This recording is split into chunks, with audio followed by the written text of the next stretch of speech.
আজ তোমাদের সাথে ট্রাই চিলি চিকেনের রেসিপিটা শেয়ার করতে চলে এলাম। এই রেসিপি আমার বাবার থেকে শেখা। বাবা চলে গেছেন 2019-এ, তারপর থেকে এটা আর করা হয়ে ওঠেনি। হ্যাঁ, অন্য চিলি চিকেনটাকে পকোড়ার মতো বানিয়ে সেটাকে চিলি চিকেনের মতন করে সেটা অনেকেই করে, আমিও করেছি, বাট এটা করতো আমার বাবা এবং অসম্ভব টেস্টি বানাতো। প্রথমে চিকেনগুলোকে ভালো করে ধুয়ে নিয়ে হালকা দেখো ফর্ক দিয়ে একটু ফুটো ফুটো করে নিয়েছি, যাতে যে মশলাগুলো দেবো যাতে ভালো করে ভেতরে ঢুকে যায়। একটু হলুদ, নুন আর একটু সয়া সস দিয়ে ভালো করে মাখিয়ে রেখেছিলাম আর দিয়েছিলাম গোলমরিচ। আমার বাবা সেখানে ভিনিগার ইউজ করতো, তো ঘরে আজকে ভিনিগার ছিল না। তারপরে দেখো ছোটো ছোটো করে সব কিছু কেটে আমি রেডি করে নিয়েছিলাম। তারপর একটা ফ্রাইং প্যানের মধ্যে চিকেনটা তো আমি বললাম আগেই ম্যারিনেট করে রেখেছিলাম 10 থেকে 15 মিনিট। তো ওটাকে হালকা করে চাপা দিয়ে দিয়ে ফ্রাই করে নিতে হবে। মোটামুটি 15-20 মিনিটের মধ্যে কিন্তু চিকেন যদি ছোটো ছোটো পিস করে রাখো খুব ইজিলি একদম গোল্ডেন গোল্ডেন হালকা ব্রাউন ব্রাউন এরকম ফ্রাই হয়ে যাবে। দেখো দেখতেই পাচ্ছ আমি উল্টে পাল্টে ভালো করে ভেজে নিয়েছি। উপর থেকে একটুখানি লঙ্কা গুঁড়ো ছড়িয়ে আর একটু লাল লাল করার জন্য দিয়েছিলাম। তো দেখো বেশ ভালো মতো ভাজা হয়ে গেছে, এটাকে রেখে দিলাম তুলে। তারপরে যে তেলটা ছিল রাখা ফ্রাইং প্যানের মধ্যে, তার মধ্যে দেখো আমি একদিকে একটু রসুন কুচি, পেঁয়াজ কুচি, আদা কুচি, লঙ্কা কুচি সব একটু করে দিয়ে দিয়েছি।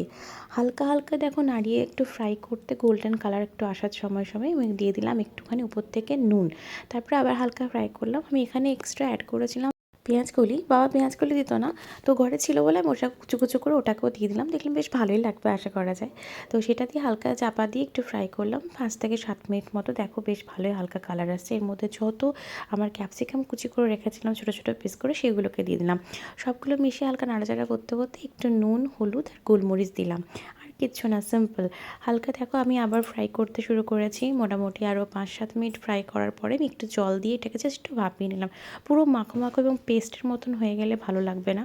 দেখো আমার জিনিসটা রেডি হয়ে গেছে। এবার আমি উপর থেকে দিলাম 2 চামচ মতো সয়া সস আর টমেটো সস, বেশি লাগবে না। এর উপরে দেখো আমার যখন রেডি হয়ে গেছে চিকেনটাকে আমি দিয়ে দিলাম। দেখতে বেশ ভালো লাগছে না? হ্যাঁ, উফ, সেই বাবার হাতের স্বাদের কথা মনে পড়ে গেছিলো। ওই রকম তো সুন্দর হয়নি হয়তো, কিন্তু বেশ ভালোই লেগেছে সৌরভ আর তিতলির খেতে। তো যখন রেডি হয়ে গেছিলো লাস্ট মোমেন্টে জাস্ট আমি 1 চামচ কর্নফ্লাওয়ার নিয়ে ওটাকে একটু জল দিয়ে গুলে নিয়ে সেটাকে উপর থেকে দিয়ে দিয়েছিলাম, যাতে একটু এই যে একটু হালকাও যে একটু কারি মতো রয়েছে সেটা পুরো মাখো মাখো হয়ে যায়, তাহলে খেতে বেশ রুটি বা পরোটার সাথে বেশি জমবে। রাত্রেবেলার মেনু ছিল পরোটা এবং এই চিলি চিকেন। তো দেখো দেখতে কিন্তু স্বাদে গন্ধে অপরূপ হয়েছিল। তো তোমরাও রেসিপিটা ট্রাই করবে এবং অবশ্যই আমাকে জানাবে।